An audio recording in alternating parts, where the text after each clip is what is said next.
Kalau belum subscribe juga segera ya, supaya kita bisa terus mengikuti channel ini dan sehingga channel ini bisa jadi berkat dalam hidupmu. Ampuni dosa kami itu jauh dari standar-Mu.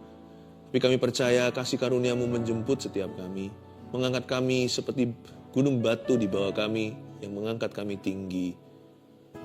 Tuhan, sampaikan sabda-Mu, upgrade kami, jadikan kami layak di hadapan-Mu. Persis seperti yang Kau mau, kami tidak mau malu-malu, kami mau berdiri teguh atas dasar firman-Mu. Sembunyikan hamba-Mu di balik salib-Mu Tuhan, terpujilah nama-Mu. Kami siap mendengarkan suara-Mu, dalam nama Yesus. Haleluya, amin. Praise the Lord, puji Tuhan. Hari ini saya rindu sekali agar Anda dipakai Tuhan. Ada sebuah janji bahwa Tuhan akan memakai setiap kita, sekalipun kita ini jauh dari standar. Tapi kalau Anda ingin untuk berhasil, ingin dipakai oleh Tuhan Yesus, inilah saat teduh untuk Anda. Kita buka bersama-sama firman Tuhan, saya berikan judul, Jangan Malu-Malu Jika Mau Maju. Siapa yang mau maju di dalam Tuhan bisa angkat tangan, sekalipun saya nggak bisa melihatnya, Tuhan bisa melihatnya. Siapa yang mau maju dalam Tuhan? Saya juga. Kita buka firman Tuhan saat ini dari cerita Elisa di akhir hidupnya, yaitu tadi di Raja-Raja, betul? Ya, Raja-Raja pasal yang ke-13, ayat yang ke-14 sampai 21, saya baca ya. Ketika Elisa menderita sakit yang menyebabkan kematiannya, datanglah Yoas, Raja Israel kepadanya dan menangis oleh karena dia. Katanya, Bapakku, Bapakku, kereta Israel dan orang-orangnya yang berkuda. Berkatalah Elisa kepadanya, ambillah busur dan anak-anak panah. Lalu diambillah busur dan anak-anak panah. Berkatalah ia kepada Raja Israel, tariklah busurmu. Lalu ia menarik busurnya.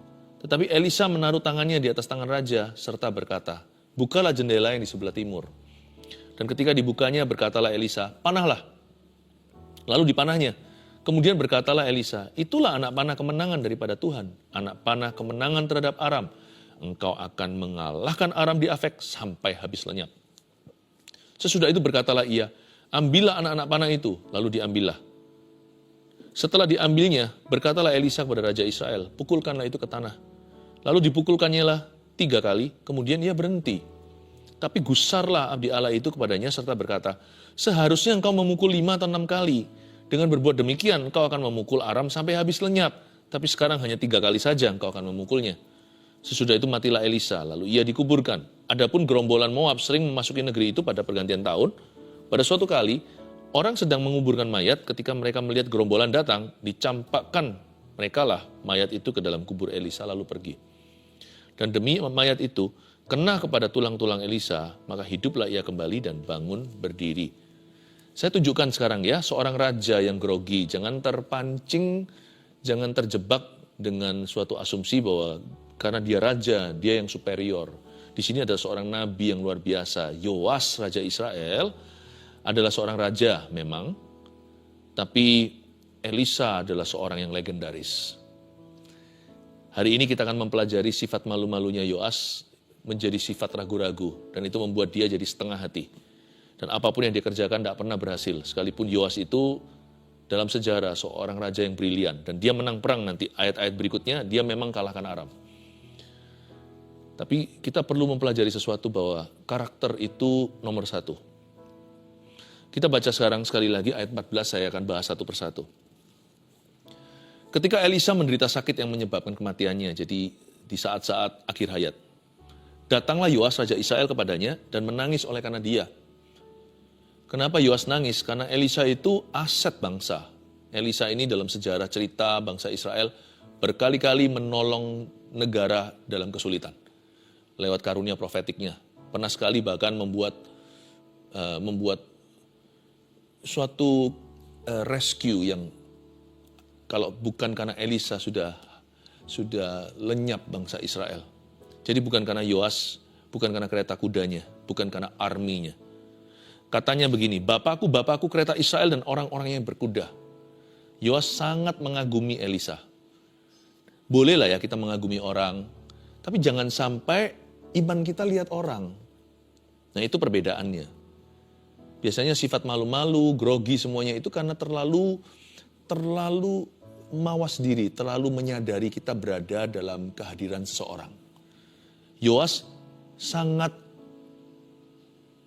conscious, terlalu sadar bahwa dia berada di hadirat Elisa. Oke juga mestinya, tapi kalau itu menjadi kelumpuhannya, jadi sifat yang malu, jadi takut-takut, nah di situ jadi bahaya. Berkatalah Elisa kepadanya, ambillah busur dan anak-anak panah. Lalu diambillah busur dan anak-anak panah. Lihat ya, ada satu instruksi pertama. Ambillah busur. Lalu kemudian instruksi kedua, berkatalah ia kepada Raja Israel. Elisa ngomong begini, tariklah busurmu, lalu ia menarik busurnya. Instruksi kedua, tarik busur. Tapi Elisa menaruh tangannya di atas tangan raja. Saya bisa pakai imajinasi sedikit di sini. Waktu Elisa dengan tangannya sudah rapuh, ingat ya, ini akhir hayat. Elisa menaruh tangan di atas tangan raja, sekalipun tangan raja masih sangat youthful. Yoas belum tua. Tapi Elisa sudah sangat lanjut usia.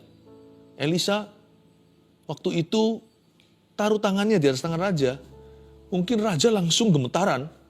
Wah, ini orang yang dia sangat idolakan. Lalu berkata begini, ayat 17. Elisa ngomong, berikan perintah lagi, bukalah jendela yang di sebelah timur. Dan ketika dibukanya berkatalah Elisa, panahlah. Lalu dipanahnya. Kemudian berkatalah Elisa, itulah anak panah kemenangan daripada Tuhan. Anak panah kemenangan terhadap Aram. Ingat ya, Tuhan itu kepingin memberikan kepadamu dan kepadaku anak panah kemenangan. Bahkan kitalah anak panah kemenangan Tuhan. Tapi supaya kita itu bisa nyampe dengan apa yang Tuhan ingin wujudkan, kita yang harus sesuaikan dengan standar Tuhan, bukan sebaliknya Tuhan dibawa turun ke standar kita. Tapi standar Tuhan terlalu tinggi, don't worry. Tugasmu dan tugasku hanya meresponi. Kita akan belajar gara-gara malu-malu dan grogi, Yoas tidak meresponi dengan betul. Dia nggak bisa mengerti bahwa ada masa yang sangat sakral. Saat itu ada hadirat Allah di kamar. Itu adalah momen-momen penentuan. Yoas itu lebih merasakan manusia daripada merasakan Allah. Jangan lupa, Yoas juga adalah bangsa pilihan. Dia raja umat pilihan Allah, Raja Israel. Kenapa dia nggak lebih merasakan Allahnya Israel daripada nabinya Israel, daripada kerajaannya, daripada petinggi-petingginya, ajudannya. Mungkin orang-orang sekeliling Yoas itu adalah ajudan-ajudan dan pegawai-pegawai tinggi. Bahaya. Tuhan mau melakukan sesuatu, tapi kita terlalu memperhatikan orang lain. Itulah anak panah kemenangan daripada Tuhan, kata Tuhan. Anak panah kemenangan terhadap Aram. Engkau akan mengalahkan Aram di Afek sampai habis lenyap, kata Elisa. Sesudah itu berkatalah ia, ambillah anak-anak panah itu, lalu diambilnya. Setelah diambilnya, berkatalah Elisa kepada Raja Israel, pukulkanlah itu ke tanah, lalu dipukulkannya 3 kali, kemudian ia berhenti. Kalau Anda baca di ayat-ayat tadi, instruksi 1, ambillah anak panah, ambillah busur, lalu tariklah busur, buka jendela, panahlah, pukulkanlah ke tanah. You like it or not, suka atau nggak suka, life is a bunch of assignments. Hidup itu adalah amanah, kita semua tahu, tapi hidup itu dipenuhi dengan tugas-tugas. Kalau kita tidak suka dengan challenges, kita nggak suka dengan tantangan, ya jangan hidup. Saya nggak bilang bahwa Anda boleh mengakhiri hidup Anda. Yang saya maksudkan adalah siapkan hatimu untuk segala tantangan itu. Hidup itu penuh dengan rintangan. Hidup itu penuh dengan instruksi. Ambil busur, panahlah, pukulkan ke tanah. Life is spiritual warfare. Bahkan hidup adalah peperangan rohani. Ayo, kalau kita mau berhasil dan dipakai Tuhan, mental kita nggak boleh mental perbudakan seperti di zaman Mesir. Bayangkan mereka keluar dari Mesir itu lewat Laut Merah yang dibelah. Cepat, Bapak Ibu Saudara. Tapi 40 tahun kemudian Mesir, tanah perbudakan, nggak pernah keluar dari hati bangsa Israel. Semua mereka mati binasa di padang gurun, sisa 2, Yosua dan Kaleb. Bangsa Israel 40 years, 4 dekade, nggak pernah mempersiapkan diri, nggak kunjung siap juga masuk Kanaan. Ada satu titik kita harus berkata pada diri sendiri, cukup adalah cukup. Aku nggak mau gini terus. Aku nggak mau kedagingan. Roh Kudus mau berbuat sesuatu. Aku harus memulai dengan roh dan mengakhiri dengan roh. Tuntunlah, peganglah tanganku Roh Kudus. Aku mau. Janganlah kita jadikan berhala perasaan kita. Sekarang waktunya kita meresponi Tuhan dengan iman. Dan melangkah dengan iman juga. Sampai kapan kita itu mau lari di gua? Ya, predecessor atau seniornya Elisa dulu juga pernah lari ke dalam gua. Karena dia ketakutan. Manusia itu cenderung untuk lari dari kenyataan. Cenderung untuk lari dari keadaan. Lari dari permasalahan. No. Satu titik kita harus hadapi. Semuanya satu paket lengkap. Berkat dan masalahnya. Hadapi semua. Maka tegaklah kepalaku, hadapi lawanku yang berada di sekelilingku. Dan mulutku memuji. Masyurkan. Bermasmur bagimu, bersorak bagi kebesaranmu. Itu dia. Maka tegaklah kepalaku, hadapi lawanku yang berada di sekelilingku. Dan kadang-kadang lawan kita nggak ada di sekeliling kita. Lawan kita itu ada di dalam kita. Lawan orang yang paling besar seringkali adalah dirinya sendiri. Egonya, termasuk grogi dan rasa minder malu-malunya. Apapun yang membuat Anda dan saya merasa insufficient atau tidak cukup diri. Itu harus kita lawan. Itu harus kita hadapi. Pukulkan itu ke tanah. Ternyata ini raja, kelihatannya berjubah raja bermahkota, tetapi mentalnya belum sampai ke singgasana. Ini orang tugasnya lebih gede daripada kesiapannya. Tanggung jawabnya lebih besar daripada karakternya. Dia defisit. Makanya dikasih sama Elisa tugas-tugas, ambillah, panahlah, gitu aja gagal. Dan nanti kalau mau menghadapi kenyataan, kalau dia mau menghadapi tantangan sesungguhnya dalam kehidupan dan kerajaan, apa dia ready? Kalau Anda baca ayat-ayat berikutnya, dia menang perang. Tapi menang perang itu sebenarnya masih gara-gara Elisa. Yoas bukanlah raja besar. Bahkan bukan juga raja baik. Akhirnya juga gagal total. Tuhan kasih kesempatan. Tapi kalau kesempatan itu kita tidak betul-betul hargai, kita tidak ambil alih, take ownership dan belajar untuk bertanggung jawab atasnya, kesempatan gak akan terus mengetuk. Kadang-kadang gak mengetuk 2 kali. Camkan itu, tanamkan. Instruksi dan Yoas, bahkan di kamar kematian Elisa, itu aja gagal setengah. Nanti di hidup gimana dia? Kita lihat ayat 19. Tetapi gusarlah abdi Allah itu kepadanya serta berkata, loh, seharusnya engkau memukul 5 atau 6 kali. Dengan berbuat demikian, engkau akan memukul Aram sampai habis lenyap. Tapi sekarang hanya 3 kali saja engkau akan memukul Aram. Sang nabi, padahal mau mati, masih bisa gusar hati. Kenapa dia gusar? Dia gemes gitu loh. Dia itu kayak, gimana sih orang ini ya? Ini orang masa nggak ngerti-ngerti? It's not about him. It's not about you, my friend. Kamu tuh raja. Seluruh bangsa negerimu tuh di pundakmu. Segala sesuatu itu ditentukan oleh keputusan dan kebijaksanaanmu. Kok masih bisa mikir diri sendiri? Saya ngerti, tantangan Yoas tidak mudah. Dia berada di depan seorang yang begitu legendaris, yang saya katakan tadi. Lalu dia sendiri punya kerajaan yang menunggu dia. Nanti kembali, apa kata raja? Sebagai pemerintah, pemimpin, ya kan, sebagai Israel nomor 1.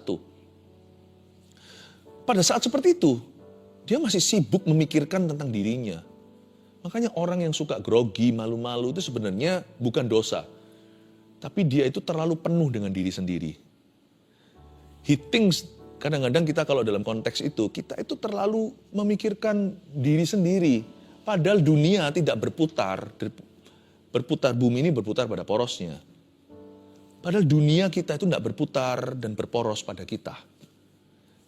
sometimes ya, penting sekali dari waktu ke waktu kita mematikan diri.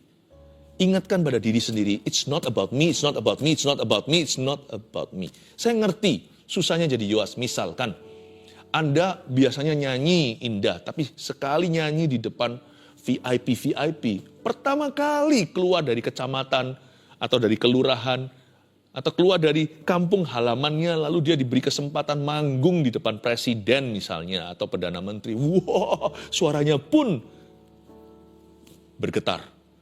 Tidak semulus biasanya lentur karena rileks. Suara pun ya, vokal kita itu bisa pengaruh loh kalau kita tegang. Kita main badminton atau main sepak bola atau main basketball. Wah, kalau kita lagi latihan itu selalu tendang masuk gawang. Smash selalu kena, lewat dengan netnya. Tapi ketika perlombaan, misalnya perlombaan yang sifatnya nasional atau internasional, kita langsung tidak setitis biasanya. Saya tahu grogi itu seperti apa. But forget about yourself. Lupakan dirimu sendiri. Kalau kita mau maju, nggak boleh malu. Kalau kita mau mengalami urapan ilahi, nggak boleh grogi. Grogi itu sembuhnya cuma satu. Berhenti melihat dirimu. Alihkan perhatianmu kepada orang lain, kepada Tuhan. Andai kata dia bisa lihat, Elisa ini sedang mencoba mentransferkan kuasanya. Bahkan bukan tentang Elisa bukan Elia. Bahkan bukan tentang sang nabi itu atau sang raja. It's not about the prophet, bukan tentang Elisa, bukan tentang Yoas. Ini adalah untuk kepentingan kerajaan Allah di dalam kerajaan Israel. Ini tentang masa depan rakyat. Elisa itu gusar, gemes dia. Ini orang terlalu mencintai dirinya, terlalu merasa dirinya paling cakep, paling ganteng. Terlalu sering lihat kaca, lihat cermin. Orang begitu itu ya, kalau nggak minder ya sombong. Bisa nggak sih lurus gitu loh, luruskan jalan bagi Tuhan. Tutup tuh lembah, ratakan tuh gunung. It's not about you, it's not about me. It's not about any of us, bukan tentang Anda dan saya, bukan tentang kita.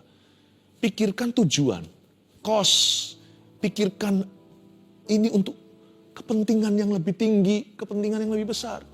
Gusar, Elisa berkata, aduh, ini orang kok gak berubah-ubah ya.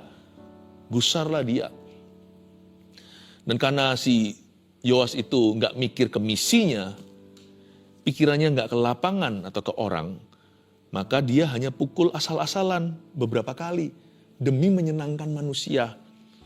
Atau karena dia sungkan. Bisa jadi juga karena dia sungkan. Ini kan Nabi sudah sekarat. Yaudahlah, Son 1, 2, 3. 1, 2, 3. Si Nabi berkata, kamu anggap ini main-main ya? Harusnya kamu pukul 5, 6 kali. Kamu akan hancurkan Aram, gak bisa bangkit lagi. Tapi gara-gara cuma 3 kali. Paling cuma setengah tentaranya. Lalu dia akan bangkit lagi besok jadi momoknya orang Israel. Saya rasa ada rasa sungkannya. Dari sisi Yoas. Masa sih ya udahlah. Masa. Kalau Tuhan berkata sama kita, mintalah, minta. Jangan sok suci. Jangan sok humble, jangan sok rendah hati. Justru orang yang seolah-olah rendah hati palsu dan berkata enggak Tuhan, masa aku enggak mau merepotkan Tuhan. Orang seperti itu dianggap sama Tuhan jual mahal. Kayaknya kerendahan hati itu yang namanya false humility, itulah kerendahan hati yang palsu. Karena orang itu mengutamakan perasaannya. Padahal Tuhan sudah terang-terangan berkata, mintalah. Maka sampai sekarang kamu belum minta. Tuhan tegur murid-muridnya, mintalah kepadaku atau kepada Bapa dalam namaku. Mintalah supaya sukacitaku penuh di dalam dirimu. Loh, aku tuh mau. Kenapa kamu malu-malu? Diberi kesempatan sama Tuhan. Seperti Saul aja, Saul mau diurapi jadi raja. Malah dia sembunyi di balik mana? Di balik layar, di belakang sana, di daerah Barang. Sampai Samuel harus tanya Tuhan, ngerepotin Nabi. Di mana ya? Tuhan bilang sama Nabi itu. Di situ loh, dia di balik sana, di dekat barang-barang. Itu bukan masalah tentang dia gagah perkasa, diarak di seluruh jalanan Israel untuk kebanggaannya. Bukan. Setelah dia dilantik dan diurapi, dia harus segera perangi Filistin untuk bebaskan orang Israel dari cengkeraman mereka. It's never about you. Bukan tentang kita. Saya ini sebenarnya terus terang orangnya grogian. Dahulu kala. Tim yang di belakang layar tahu, kalau saya sudah di depan kamera, saya sip hilang kata. Saya itu sembuhnya cuma satu. Ketika Tuhan ajari saya, it's not about you, bukan tentang saya, bukan tentang siapa. Tapi ada orang-orang di balik sebelah sana. Misalnya hari ini keluarga Saat Teduh yang menanti-nantikan roti. Iya ya, saya dulu kalau suruh berdiri di depan manusia, wah, saya bisa kaku seperti zombie. Tapi ketika ada seorang hamba Tuhan beritahu sama saya, Philip, bukan tentang dirimu, fungsimu dalam kerjaanmu. Fungsi Anda juga beda ya tentunya. Tapi fungsi kita dalam Tuhan itu, atau dalam pekerjaan, itu adalah untuk membawa kebaikan. Kalau kamu bisa melihat, itu hamba Tuhan bilang begini, seorang nabi sih waktu itu, kalau kamu bisa melihat semua orang-orang ini sama dengan dirimu, orang berdosa yang menunggu-nunggu jawaban dari Allah, engkau akan melayani mereka sebaik-baiknya. Iya, kok gak pernah kepikir gitu. Dia hanya pukul 3 kali, mestinya 5-6 kali. Jangan tanggung, sesudah itu matilah Elisa. Ya sudah, mati. Matinya Elisa ini kayaknya luar biasa cerita ini ya, ada orang bangkit, lalu ia dikuburkan kan. Tapi sebenarnya di sini ada urapannya Tuhan untuk Yoas yang tidak diambil, nggak diklaim sama dia. Ingat tadi, yang diambil cuma 50-60%, 3 dari 5 atau 6. 3 dari 5-6 pukulan. Sisanya itu, Elisa kan punya urapan ganda dari Elia. Satu urapan diambil sama Yoas, sisanya masih tersisa di dalam tulangnya. Dia bawa ke kuburan urapan. Bukan salah Elisa, yang dikasih nggak mau. Sesudah itu matilah Elisa, lalu ia dikuburkan. Dikasih tugas tanggung jawab, enggak apa aku bisa dan sebagainya. Wah, bukannya akhirnya jadi pelayanan, orang seperti itu malah justru minta dilayani terus perasaan. Sampai kapan Anda dan saya merasa siap? Apakah kita mau semua hamba Tuhan hanya melayani kita supaya kita punya perasaan itu sampai mantap? Saya rasa something is missing, sesuatu yang salah di sini, something wrong. Adapun gerombolan Moab sering memasuki negeri itu dan pada pergantian tahun, pada suatu kali orang sedang menguburkan mayat ketika mereka melihat gerombolan datang, dicampakkan mereka mayat itu. Mayat ini anonymous, artinya tidak tahu siapa dia, namanya apa. Itu dilemparkan mayat itu ke dalam kubur Elisa karena orang-orang yang menguburkannya lari dari gerombolan penjahat lalu pergi, dan demi mayat itu kena pada tulang-tulang Elisa, maka hiduplah ia kembali dan bangun berdiri. Luar biasa, kayaknya ini cerita glorious, mulia. Iya sih, kebangkitan orang mati itu pasti sesuatu banget, sangat-sangat extraordinary. Namun demikian sayang, itu urapan bukan untuk si mayat yang anonymous, mayat tanpa nama itu yang kita nggak tahu. Itu urapan untuk raja. Mayat ini memang berdiri, bangun lagi, nggak tahu apakah keluarga suka atau enggak. Saya rasa orang ini mungkin hidupnya bisa jadi nggak terlalu berguna, tidak jadi berkat, jadi beban bahkan. Bayangkan kalau orang ini sungguh-sungguh dicintai sama yang mau menguburkan, kalau ada apa-apa kan pasti mereka fight, pasti mereka berjuang untuk mayat ini. Meskipun sudah mati, kan dia nggak rela lihat mayat itu dicabik-cabik atau mayat itu disalahgunakan. Kalau itu seorang yang saya kasih, saya nggak akan lari. Saya akan berdiri di hadapan gerombolan-gerombolan itu, kalau perlu, saya ikut mati. Iya kan? Kalau itu misalkan orang tua kita, anak kita, pasangan kita, masa mungkin ditinggal geletak lalu lari? Setakut-takut orang kan cinta itu lebih besar, lebih kuat dari maut, kata Kidung Agung. Ini orang nggak jelas siapa, ambigu. Setelah itu kan dia bangun. Apakah tetap nanti semua orang tepuk tangan atau mereka berkata, "Lu kok bangun?" Saya nggak tahu yang mana. Tapi andai kata urapan ini tadi tidak sampai dibawa ke kuburan oleh Elisa, urapan ini diambil sama Yoas, dia pukul 5-6 kali, tahu apa yang terjadi? Bangsa Israel nggak akan jadi mayat. Mereka akan mati tua sampai kepala putih, sampai putih rambutnya. Aram tidak akan cari gara-gara, dihabiskan semuanya oleh bangsa Israel. Satu mayat dengan satu bangsa nggak jadi mayat. Mana lebih berharga? Sayang ya, buang-buang. Saya kasih 3 tatanan kebenaran. Jangan malu-malu. Ini adalah suatu panggilan untuk bertobat dari mencintai diri sendiri. Jangan malu-malu jika mau maju, atau mau dipakai Tuhan, atau mau berhasil. 1, kenapa? Kenapa jangan malu-malu? Karena sifat malu-malu tidak objektif dalam menafsirkan keadaan. Karena orang yang malu-malu, grogi, ragu-ragu, ya kan, yang kelihatannya seperti rendah hati, padahal lebih tepatnya rendah diri atau minder. Minder itu sombong kebalik, tunggu sampai orang itu berkuasa, nanti sombongnya setengah mati dan pembuktian diri.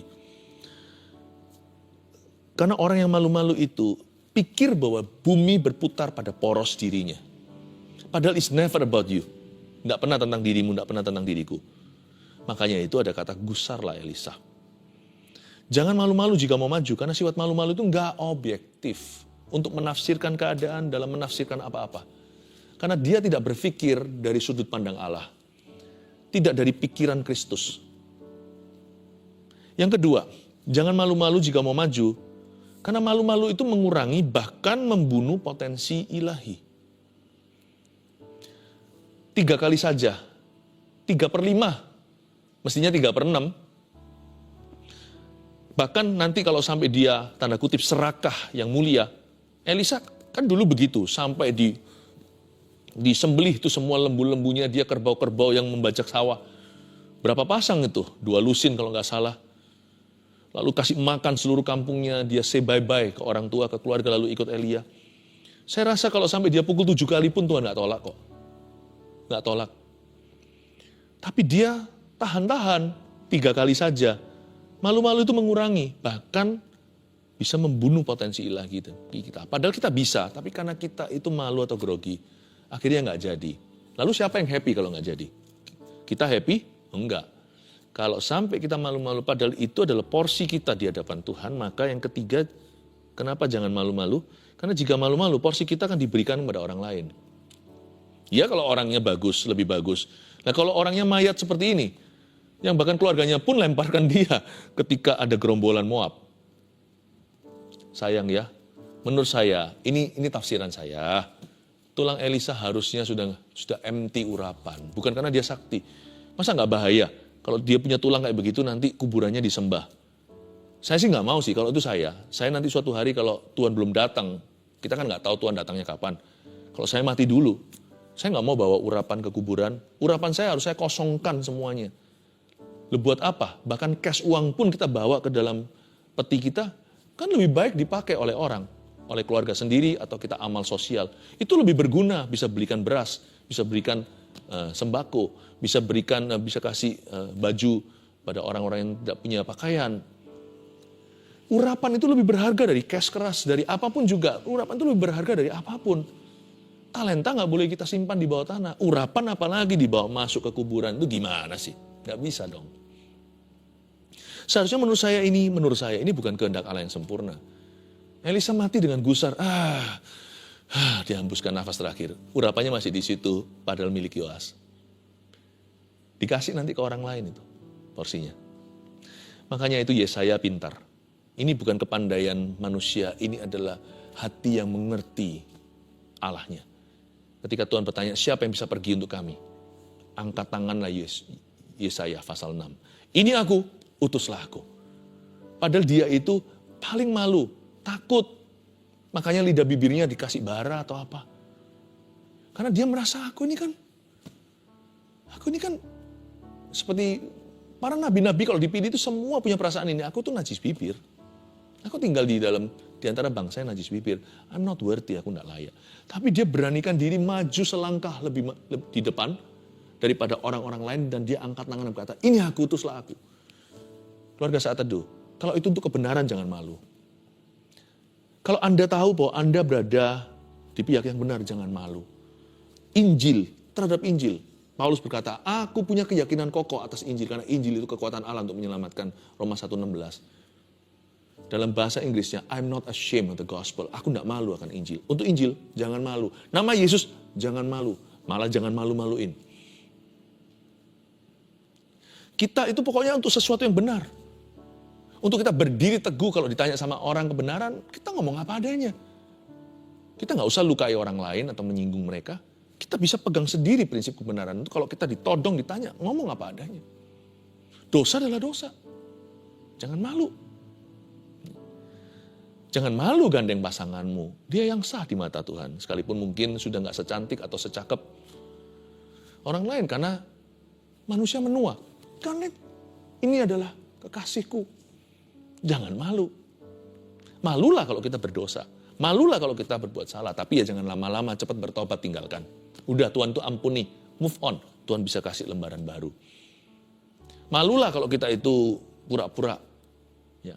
Kalau orang yang sudah salah, nggak tahu malu. Nah yang kayak begitu itu yang celaka. Saya dorong Anda. Kalau untuk perkara-perkara Allah, perkara-perkara yang betul dalam hidup, kalau itu memang sudah tadi tugas, tanggung jawab, talenta Anda, responsibility menjadi duty, atau menjadi dinasmu, tanggung jawabmu, udah jangan malu, lakukan bagianmu. Kalau saya berkhotbah, ya saya tidak akan malu berkhotbah, saya akan lakukan yang terbaik. Kalau Anda punya tugas pekerjaan yang lainnya, baik itu di depan orang, atau berurusan dengan manusia, atau di balik meja, jangan malu, lakukan dengan berani, lakukan dengan betul. Maka Tuhan beserta, Tuhan menyertai. Amin. Ada 3 di sini. Jangan malu-malu jika mau maju. Nomor 1, sifat malu-malu tidak objektif dalam menafsirkan keadaan. 2, kenapa kita jangan malu-malu kalau mau maju? Karena malu-malu mengurangi bahkan membunuh potensi ilahi. Nggak mau kan potensinya dibunuh? Nggak mau kan kita mematikan potensi sendiri? 3, jika malu-malu porsi kita akan diberikan kepada orang lain. Tuhan Yesus, hamba berdoa agar Kau memberikan keberanian agar kami berbuat kebenaran. Agar Kau memberikan kepada kami kemantapan hati, bulat tekad ya Tuhan Yesus untuk melakukan bagian peran kami sesuai dengan apa yang kami emban dari Tuhan. Hamba berdoa panggilan-Mu semakin Kau buat clear, semakin Kau buat jelas dalam kehidupan setiap keluarga saat teduh. Kami semua mau berperan dan berfungsi sesuai dengan panggilan kami. Hamba berdoa di hari-hari ke depan kami juga tidak mau malu bersaksi untuk nama Yesus. Dan kalau kami tahu di mana dapat roti, kami dulu pengemis yang kelaparan, kami harus tunjukkan pada pengemis yang lain, inilah Injil Yesus Kristus. Kami tidak mau malu Tuhan. Dan kami juga tidak mau mempermalukan nama Tuhan. Tuhan, nyatakan kemuliaan-Mu dalam hidup kami. Kami yang sudah sempat salah, ampuni kami. Bantu kami bangkit, move on ya Tuhan, dan berikan lembaran baru. Dan kami tidak akan ulangi kesalahan kami. Terima kasih Tuhan Yesus, terpujilah nama-Mu ya Tuhan. Kami siapkan hati-Mu ya Tuhan Yesus untuk Kau pakai lebih ya Tuhan Yesus. Berkenanlah Tuhan untuk memakai kehidupan kami. Kami mau berhasil, kami mau berbuah yang lebat. Tuhan bekerjalah, sebab kami mau bercahaya seperti bintang-bintang di langit di akhir zaman ini ya Tuhan, di masa kegelapan. Terima kasih Tuhan, terimalah berkat Allah Bapa, Allah Anak, Allah Roh Kudus dalam nama Yesus. Yang percaya katakan, amin. Praise the Lord. And there I find you in the mystery.